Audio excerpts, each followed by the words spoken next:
Good evening to all. So last class என்ன பார்த்தோம்னா class equation அப்படின்னா என்ன ஜஸ்ட்னு பார்த்தோம். காஞ்சுகேட் எலமெண்ட்ஸை வச்சு வரக்கூடிய ஒரு சில ரிசல்ட்ஸ் பார்த்தோம். கிளாஸ் ஈக்குவேஷன் வந்து பின்னாடி டீட்டெயில்டாக பார்ப்போம், எல்லாமே டீட்டெயில்டாக பின்னாடி பார்ப்போம். இப்போ வந்து ஜஸ்ட்டு நான் கான்செப்ட் மட்டும் நான் எக்ஸ்பிளைன் பண்ணிட்டு போயிட்டே இருக்கேன். ஓகேங்களா? ஸோ எனக்கு இப்போ என்ன பார்க்க போகிறோம்னா காஞ்சுகேட் சப்குரூப்ஸ். காஞ்சுகேட் பின்னாடி எனக்கு எல்லாமே தேவைப்படும். ஓகேங்களா? Conjugate subgroups of a group அப்படின்னா என்ன? Let G comma dot be a group. So நான் சொல்கிறது எல்லாமே கொஞ்சம் உங்களுக்கு ரொம்ப டிஃப்ரெண்ட்டாக இருக்கும். ஓகேங்களா? ஸோ நீங்கள் வந்து வேறு மாதிரி படித்து வந்திருப்பீங்க. ஸோ நான் நடத்துகிறது கொஞ்சம் வித்தியாசமாகவே இருக்கும். ஏன்னா இங்கே எல்லாமே ஸோ ஒரு கான்செப்ட் வந்து எங்கே ஸ்டார்ட் ஆகி எங்கே கனெக்ட் ஆகுது அது தெரிஞ்சுக்கணும் ஃபஸ்ட்டு. ஓகேங்களா? இப்போ வந்து எல்லாமே இந்த நார்மல் சப் குரூப்புக்காக தான் இந்த சின்ன சின்ன வேலையை பார்த்துட்டு இருக்கோம். ஸோ நார்மல் சப் குரூப்புக்கு வந்து ரீச் பண்ணுறதுக்கு எனக்கு இவ்வளோ விஷயங்கள் எனக்கு தேவை. ஸோ அதனால தான் ஒவ்வொரு விஷயமாக நம்ம கொண்டு வந்துட்டு இருக்கோம். ஓகே. ஸோ லாஸ்ட் கிளாஸ் பார்த்தோம் சைக்கிளிக் குரூப் என்ன பண்ணோம், ஃபைனைட்லி ஜென்ரேட்டடு குரூப்னால் என்னென்னு பார்த்துட்டு ஸோ அப்படி ஒன்று ஒன்றா பக்கம் தொட்டு வந்துட்டோமா. ஸோ அதே மாதிரி தான் நான் இப்போயும் பண்ண போகிறோம். அதோட ஸ்டார்டிங் பாயிண்ட் எனக்கு தேவை, அவ்வளோதான் விஷயம். ஓகேங்களா? ஸோ சைக்கிளிக் குரூப்புங்கிறது எனது எண்டிங் பாயிண்ட். ஸோ அது எங்கேருந்து ஸ்டார்ட் ஆகி வருதுங்கிறது ஸ்டார்டிங் பாயிண்ட் எனக்கு தேவை.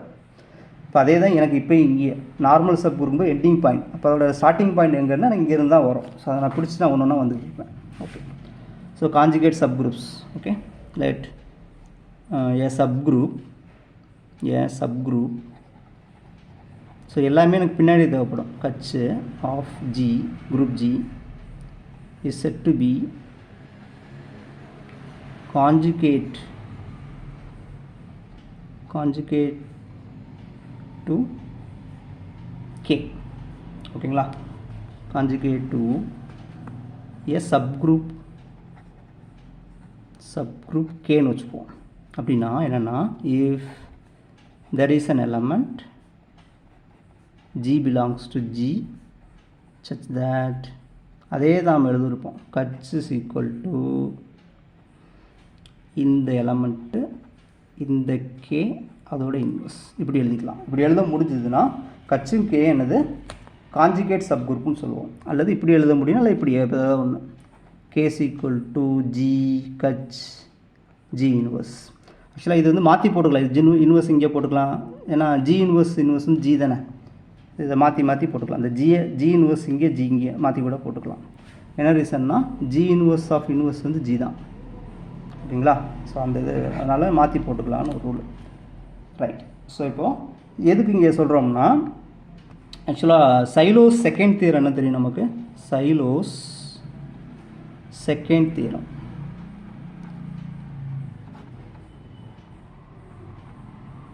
செகண்ட் ஸ்பெல்லிங்கை மறந்து போச்சேன்.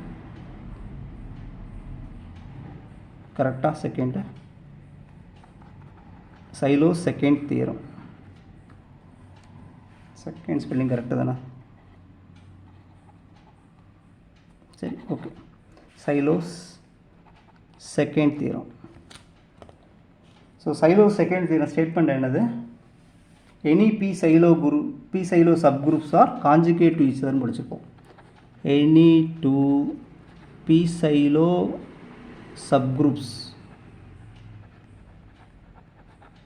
are conjugate to each other. So அதுக்காகவும் நான் இந்த வேலையை நான் பார்த்துருக்கேன். ஸோ எனக்கு Sylow subgroup second Sylow சப் குரூப்புக்கு எனக்கு இது தேவைப்படும். ஸோ அதனால் எல்லாமே முன்கூட்டியே நான் சொல்லி வச்சுட்டேன். ரைட்டா? இப்போ காஞ்சுகேட் ரெண்டு பி சைலோ சப் குரூப் வந்து எப்போ காஞ்சுகேட்டாக இருக்குங்கிறதுக்கு இந்த ரிசல்ட் உங்களுக்கு யூஸ் ஆகும். ஓகே. இப்போது என்ன பண்ணலாம் நெக்ஸ்ட்டு? ஓகே, இப்போ தான் நார்மல் சப் குரூப் வருவோம். Normal subgroup of a group G. Let G be a group star or டாட்டே வச்சுப்போம். Be a group, be any குரூப்னா இந்த குரூப்லாம் எடுத்துக்கலாம். ஏ குரூப்னால் எனி குரூப்னு அர்த்தம். ஓகே. இப்போது என்ன சொல்ல போகிறோம்னா ஏ சப் குரூப் ஃபஸ்ட் நான் அதாவது சப் குரூப்பாக இருக்கணும். ஓகேங்களா? A sub group Kach of G is said to be normal எங்கேன்னு கண்டிப்பாக சொல்லணும், நார்மல் இன் ஜியில் சொல்லணும். ஸோ இந்த இன் ஜிங்கிறது கண்டிப்பாக மென்ஷன் பண்ணணும். இஃப் என்ன ஃபார்முலா என்ன வரும், G H G inverse belongs to கச்சுன்னு எழுதியிருப்போமா. For every G belongs to G H belongs to கச்சுன்னு எழுதியிருப்போம். அல்லது G H G inverse equal to கச்சுன்னு எழுதியிருப்போம். ஸோ அதைத்தான் நம்ம இங்கே எழுதியிருக்கிறோம். ஓகேங்களா.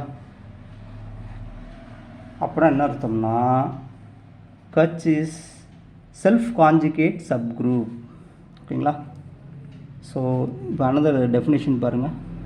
ஆக்சுவலாக நார்மல் சப் குரூப்புக்கு இன்னொரு பேர் என்னென்னா நார்மல் சப் குரூப். இதுக்கு இன்னொரு பேர் என்னென்னா self conjugate sub group. Self conjugate sub group. ஏன் பாருங்கள், அதாவது இங்கே ரெண்டு வேறு வேறு, இங்கே கச்சு இருக்குது, இங்கே கே இருக்குது, ரெண்டு வேறு வேறு சப் குரூப்ஸ். இப்போ இது ரெண்டும் கான்ஜுகேட்னு சொல்லலாமா. இப்போ பாருங்கள் ரெண்டும் ஒன்று தானே, இங்கேயும் கச்சு இதனால் செல்ஃப் கான்ஜுகேட் சப் குரூப்னு சொல்லுவாங்க. ஸோ இந்த விஷயத்துக்காக இவ்வளோ வேலை பார்த்து வச்சுருக்கோம். Okay. So normal sub group வச்சு நம்ம கோஷன் குரூப் வந்து டிஃபைன் பண்ணுவோம். ஓகே. ஸோ நெக்ஸ்ட் என்ன பண்ண போகிறோம்னா simple group definition. Simple group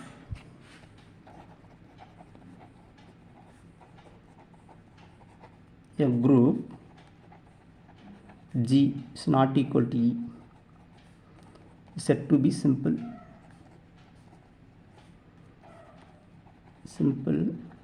if சிலவங்க என்ன பண்ணுவாங்கன்னா there is no normal subgroups சொல்லுவாங்க. அது தப்பு இல்லை. there is no normal subgroup சொல்லவே கூடாது. ஏன்னா எந்த ஒரு குரூப் கொடுத்தாலும் அந்த ஹோல் குரூப்பும் சிங்கிள்டன் ஐடென்டிட்டி அதுக்கு வந்து நார்மல் சப் குரூப்பாக இருக்கும். ஸோ அதை சொல்லக்கூடாது. என்ன சொல்லணும்னா இஃப் G has only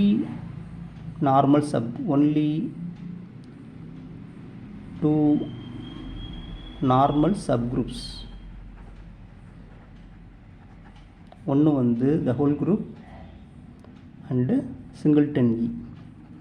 ஏன்னா அதனால தான் E வந்து நாட் ஈக்குவல் டு ஐடென்டிட்டி எடுத்திருக்கோம். அதில் கார்டினாலிட்டி வந்து அட்லீஸ்ட் என்னது ரெண்டாவது இருக்கும். ஓகேங்களா. இதுதான் definition. G has only two normal subgroups. ஒன்று வந்து the whole group அண்ட் என்னது சிங்கிள்டன் E. ஆக்சுவலாக என்னென்னா ஒரு ப்ரைம் நம்பர் டெஃபினிஷன் மாதிரி இருக்கான் பாருங்கள். Natural number n greater than or equal to 2 said to be prime. It has exactly two positive divisors, one and itself. So அந்த லாஜிக்கில் இங்கே இருக்கிற மாதிரி எனக்கு தோணுது. ரைட். ஆக்சுவலாக ஒரு குரூப் வந்து எப்போ சிம்பிள்னு சொல்கிறோம்னா அதுக்கு நார்மல் சப் குரூப்னு இருந்தால் ஜியும் சிங்கிள்டன் இ மட்டும்தான் இருக்கணும். ஆக்சுவலாக இதை தான் நம்ம ரியல் அனாலிசிஸில் பேசுவோம். ஒரு மெட்ரிக் ஸ்பேஸ் வந்து கனெக்டட் ஸ்பேஸ்ன்னு சொல்லணும்னா அதுக்கு ஓப்பன் செட்டாகவும் க்ளோஸ்டு செட்டாகவும் இருக்கக்கூடிய ஒரே ஒரு செட்டு எம்டி செட்டும் அந்த ஹோல் செட்டு மட்டும்தான். ஓகேங்களா. ஸோ அது வந்து நம்ம கனெக்டட் ஸ்பேஸில் பேசுவோம். இப்படி ஒவ்வொரு விஷயமும் கனெக்ட் ஆகிட்டே இருக்கும். சரி, இப்போ ஓகே. சிம்பிள் குரூப்னு என்னென்னு பார்த்தாச்சு. இப்போ நிறைய பேர் என்ன பண்ணுறீங்கன்னா இந்த குழப்பிக்கிட்டே இருக்கீங்க. ட்ரிவியல் சப் குரூப் அப்படின்னா என்னன்னே தெரியல. ஸோ ட்ரிவியல் சப் குரூப் வந்து ஆக்சுவலாக என்ன செஞ்சுருப்பாங்கன்னா ஒரு சில புக்கில் சிங்கிள்டன் ஈயும் இந்த ஹோல் குரூப்பும் ட்ரிவியல்னு சொல்லியிருப்பாங்க. ஓகேங்களா. சில புக்கில் மாற்றி போட்டிருப்பாங்க. ஸோ ஆக்சுவலாக ஒவ்வொரு புக்லேயும் இப்போ பார்த்தீங்கன்னா கேலியன் புக்கில் ஒரு மாதிரி போட்டிருப்பாங்க, எர்ஸ்டைன் புக்கில் ஒரு மாதிரி போட்டிருக்காங்க. அப்புறம் என்னது இந்த டுமிட் ஃபுட் புக்கில் ஒரு மாதிரி மூணு விஷயமாக போட்டிருப்பாங்க. இப்போ ட்ரிவியல்னால் அதை பற்றி நீங்கள் ஒரி பண்ண வேண்டாம். ரைட்டா. ட்ரிவியல்னால் அதை பற்றி நீங்கள் ஒரி பண்ண வேண்டாம். ஓகேங்களா. இது வந்து புக்கை பொறுத்து மாறிக்கிட்டே இருக்கும். ஓகேங்களா. எனக்கு தெரிஞ்சு ட்ரிவியல் சப் குரூப்ஸ்னால் இதுதானே ட்ரிவியலாக இருக்கக்கூடியது. சிங்கிள்டன் இ இதுதான் ட்ரிவியல் சப் குரூப்ஸ் என்னைய பொறுத்தவரை இதுதான் உண்மை. ஓகே, நெக்ஸ்ட் என்ன பார்க்கலாம்னா சிம்பிள் குரூப்ஸ் பார்த்தாச்சா. நெக்ஸ்ட் வந்து definition. Right coset left coset. Right coset யாருக்கு? ரைட் கோசெட் ஆஃப் கட்ச். Okay, determined by single element பேசுவோம். Let G be a group, G any group. Let Kach be a subgroup.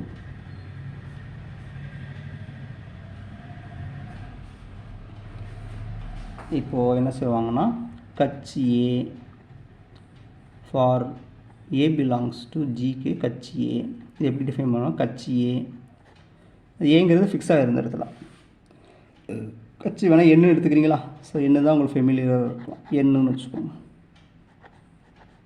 NA எண்ணு fix ஆகிரும். எண்ணு ஆக்சுவலாக ஏ fix ஆகிரும், எண்ணை மட்டும் வேரி பண்ணணும். N belongs to எண்ணு இஸ் கால்டு ரைட்டா லெஃப்டா. அதாவது என்னென்னா இந்த நிறைய பேருக்கு குழப்பம். ஏங்கிற எலமெண்ட் எங்கே இருக்கோ அதை வச்சு வரும். ஏங்கிற எலமெண்ட் எங்கே இருக்குது? ரைட் சைடு இருக்குது. அதனால் right coset. Right coset of என்ன in G determined by A. ஓகேங்களா? இது எழுதணும். டிட்டர்மைன்ட் பை ஏ வச்சு தான் எழுதியிருக்கிறோம். ஸோ ஏ வச்சு எழுதக்கூடிய ஒரு ரைட் கோசெட். அப்போ லெஃப்ட் கோசெட்னா எப்படி இருக்குன்னா இங்கே மாற்றி போட்டுக்கணும். இங்கே பி கூட வச்சுக்குவோம். For B belongs to Gக்கு BN இப்படி வச்சுக்குவோம். அப்போது BN N belongs to N is called left coset. Left coset of Kach in G determined by the element B. B வச்சு எழுதக்கூடிய லெஃப்ட் கோசெட். ஓகே, இப்போ என்னென்னா இந்த ரைட் கோசெட் லெஃப்ட் கோசெட்ஸ் பார்த்தீங்களா, ஆக்சுவலாக 1-to-1 கரஸ்பாண்டன்ஸ் கொடுப்பாங்க. ஸோ நம்பர் ஆஃப் ரைட் கோசெட்ஸ்க்கும் number of left கோசெட்ஸ்க்கும் 1-to-1 கரஸ்பாண்டன்ஸ் வரும். ஆக்சுவலாக என்னென்னா ஏங்கிறது set of all right cosets of கட்ச் இன் G. பிங்கிறது set of all left cosets of கட்ச் இன் G. சேம் குரூப்பில் சேம் சப் குரூப்பில் பார்க்கணும். இப்போனா இது ரெண்டுக்கு இடையில் ஒரு பைஜெக்டிவ் மேப் இருக்கும். Is bijective. So 1-to-1 correspondence between these two sets. அப்படின்னா என்ன அர்த்தம்னா இதில் எத்தனை எலமெண்ட்ஸ் இருக்கோ அதே எலமெண்ட்ஸ் இங்கே இருக்கும். ஓகேங்களா? அதே ரைட் கோசெட்ஸ் எத்தனை இருக்கோ அதை வச்சு இங்கே எத்தனை 1-to-1 கரஸ்பாண்டன்ஸ் கொடுக்கலாம் ரெண்டுக்கு இடையில். ஸோ எத்தனை ரைட் கோசெட்ஸ் இருக்கோ அத்தனை லெஃப்ட் கோசெட்ஸ் அங்கே இருக்கும். எத்தனை லெஃப்ட் கோசெட்ஸ் இருக்கோ அத்தனை ரைட் கோசெட்ஸ் இங்கே இருக்கும். அதை 1-to-1 கரஸ்பாண்டன்ஸ்னு சொல்லுவோம். ஓகே, ஸோ இதுவும் என்ன பண்ணோம்னா பார்ட்டிஷன் பண்ணோம். So this is the partition. இப்போ எந்த ஒரு ரைட் கோசெட்ஸும் என்னது அந்த குரூப்பை வந்து பார்ட்டிஷன் பண்ணும். அவ்வளோதான். இதுதான் குரூப்னு வச்சுக்கோங்க. G ஒவ்வொரு கோசெட்ஸ் இருக்குது பார்த்தீங்களா? NA NA1 NA2 NA3. So இப்படி என்னது ஒவ்வொரு கோசெட்ஸும் ஜியை வந்து பார்ட்டிஷன் பண்ணும். ஸோ எந்த ஒரு ரைட் கோசெட்டும் ஒன்று ஐடென்டிக்கலாக இருக்கும் அல்லது டிஜாயிண்ட்டாக இருக்கும். காமன் எலமெண்ட்ஸ் எதுவுமே இருக்காது. ஸோ அதுக்கு பேர் தான் பார்ட்டிஷன்ஸ். ஆக்சுவலாக என்னென்னா ஜியை வந்து இப்படி எழுதிக்கலாம். N of A union A belongs to G. So partition பண்ணுவோம். ரைட்டா? ஸோ ஜியில் உள்ள ஒவ்வொரு எலமெண்ட்ஸை வச்சு கோசெட்ஸ் ரெடி பண்ணலாம். அதுக்கு எல்லாத்துக்கும் யூனியன் போடும்போது இந்த ஹோல் குரூப் கிடச்சிடும். ஆக்சுவலாக இதில் இருந்தால் என்ன பண்ணுவாங்கன்னா லெக்ரான்ஜிஸ் தியரம் கொண்டு வருவாங்க. ஆக்சுவலாக லெக்ரான்ஜிஸ் தியரம் வந்து இதிலேருந்து தான் வரும், ஸ்டார்ட் ஆகும். உங்களுக்கு நீங்கள் ப்ரூஃப் பார்த்தீங்கன்னா தெரியும். ஓகே, அப்போ ரைட் கோசெட் லெஃப்ட் கோசெட்ஸ் பார்த்தாச்சா? இப்போ நெக்ஸ்ட்டு என்ன டெஃபினிஷன் வந்து index. index of a subgroup of a group. ஓகேங்களா? இப்போ let Kutch be a subgroup of a group G. இப்போ கட்சுங்கிற ஒரு சப்குரூப்பை எடுத்துட்டோம். இப்போது இண்டெக்ஸ் அப்படின்னா என்னென்னா இண்டெக்ஸ் ஆஃப் கட்ச் இன் G.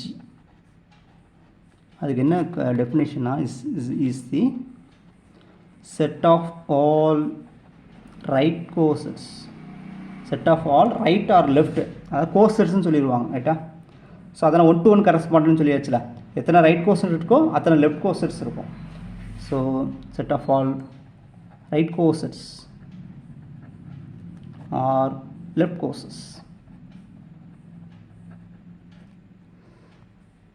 கோசெட்ஸ் ஆஃப் கட்ச் இன் G.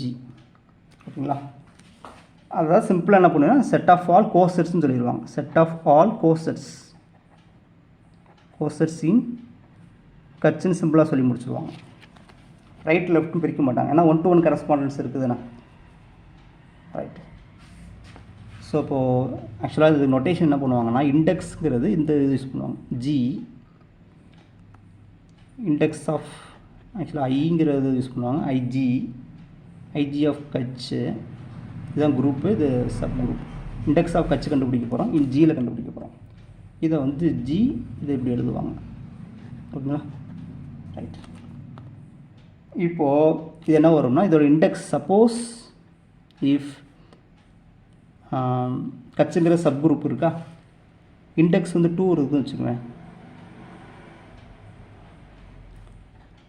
ஒரு சப் குரூப்போட இண்டெக்ஸ் வந்து 2 வந்துச்சுன்னா தென் கட்ச் இஸ் நார்மல்.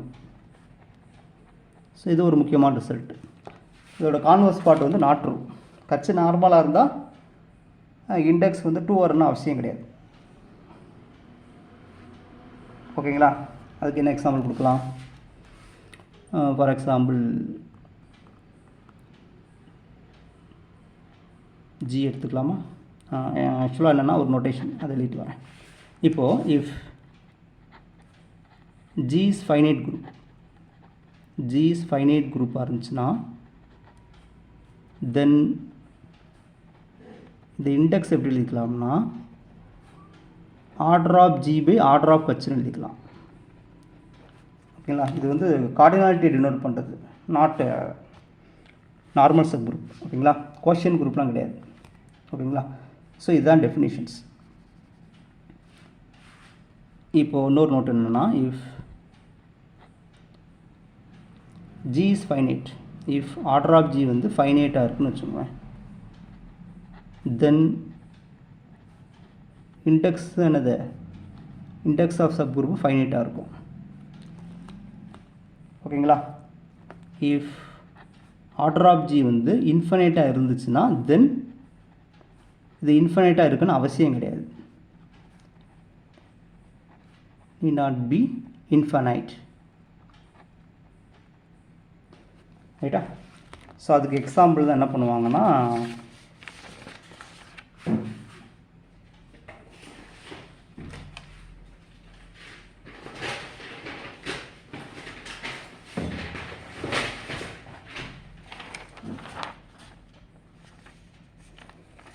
ஸோ அது இருக்காது. அதுக்கு இண்டெக்ஸ் எக்ஸாம்பிள் என்ன எழுதுவாங்கன்னா இது ஜிங்கிறது செட் ப்ளஸ் எடுத்துக்கலாமா, கட்சுங்கிறது 3 செட் ப்ளஸ் எடுத்துக்கலாம். இப்போது இது கோசெட்ஸ் கண்டுபிடிக்கிறோம். ஜி கோசெட்ஸ் கண்டுபிடிச்சோம்னா எத்தனை 3 வரும், இண்டெக்ஸு 3 வரும். ஸோ இது 3 is not equal to 2 but Kutch is normal in G. ஆக்சுவலாக அந்த ஜி பை கட்சுங்கிறது இதுதான். ஜி பை கட்சுங்கிறது என்னென்னா இசட் பை 3 இசட் தானே. ஸோ இதில் என்னெல்லாம் இருக்கும்னா கோசெட்ஸ் பின்னாடி பேசுவோம். இசட்டு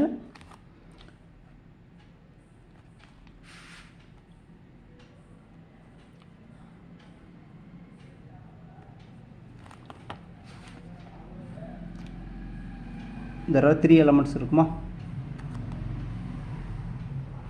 ஸோ இதெல்லாம் இருக்கும் செட்டு செட் ப்ளஸ் ஆக்சுவலாக என்ன வரும் செட் ப்ளஸ் ஜி பை என்னன்னா N G G belongs to G இது வேறு எழுதுமா செட்டு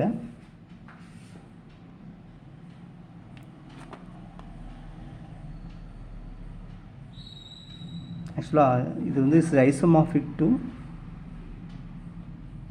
செட் 3க்கு ஐசோமார்பிக்காக இருக்கும். அப்போ இதில் இதோட கார்டினாலிட்டி வந்து 3 வரும். இதை நான் பின்னாடி ப்ரூவ் பண்ணுவோம். ஓகேங்களா? Zed by any zed is isomorphic to zed 10. ஓகேங்களா? அது பின்னாடி ப்ரூவ் பண்ணுவோம். அடிஷன் மாடலோ என்ன ஆப்ரேஷன் வந்து ப்ளஸ் இது வந்து பின்னாடி நம்ம வந்து ப்ரூவ் பண்ணுவோம். ஆக்சுவலாக இதில் தெர் ஆர் 3 கோர்சஸ் வரும். 3 கோர்சஸ் என்ன வரும்? Sir okay I remember that 3 set plus 1 3 set plus 2 3 set plus 3 வந்து இதுன்னு வந்துடும். ஸோ இதில் வந்து தெர் ஆர் 3 கோர்சஸ். ஓகேங்களா? ரைட். ஸோ அப்போது என்னென்னா ஒரு சப்குரூப்போட இண்டெக்ஸ் வந்து 2ஆக இருந்தால் அது நார்மலாக இருக்கும். நார்மலாக இருந்துச்சுன்னா இண்டெக்ஸ் வந்து 2 வரணும்னு அவசியம் கிடையாது. ஸோ அதுக்கு இதுதான் எக்ஸாம்பிள்ஸ். இதை தான் இப்படி எழுதிக்கலாமே, order of G by order of ஹெச்னு எழுதிக்கலாமே. ஆக்சுவலாக இண்டெக்ஸ் இது எழுதக்கூடாது, ஆனால் ஆர்டர் ஆஃப் ஜின்னு எழுதக்கூடாதுல்ல. ஆனால் ஜி வந்து இப்போ இண்டெக்ஸுங்கிறது ஆக்சுவலாக என்னென்னா ஃபைனைட் குரூப்புக்கு நம்ம இப்படி பிரித்து எழுதிக்கலாம். ஃபைனைட் குரூப்பு இப்படி எழுதிக்கலாம். ஓகேங்களா? இன்ஃபைனைட் குரூப்பு இதான் கான்செப்ட். எத்தனை கோர்சஸ் இருக்கோ அதை வச்சு தான் சொல்லுவாங்க. ஓகேங்களா? ஓகே, நெக்ஸ்ட் என்ன பண்ண போகிறோம்னா quotient group. Last definition quotient group. Quotient group normal group தேவைப்படும். Let N be any normal subgroup of ஜிங்கிற group, then G by N இது என்னென்னா N G G belongs to G is called quotient group. Quotient group of G by N அல்லது factor குரூப்னு சொல்லுவாங்க. Factor group or quotient group. ஓகேங்களா? So இது ஒரு முக்கியமான இது வந்து இதுக்கு வந்து வித் ரெஸ்பெக்ட் டு ஆப்ரேஷன் என்ன வரும்னா இந்த ஆப்ரேஷனை பொறுத்து வரும். N G for N G N H belongs to G by எண்ணுக்கு எடுத்துட்டோம்னா என்ஜி என்ஹெச் வந்து என்ஜிஹெச். ஸோ இந்த பைனரி ஆப்ரேஷனை பொறுத்து இது என்ன குரூப் ஃபார்ம் பண்ணிடும். அப்போ இது ஒரு கோஷியன்ட் குரூப் எடுத்துருக்கு. ஓகேங்களா? ஓகே, தேங்க்ஸ் ஃபார் வாட்சிங்.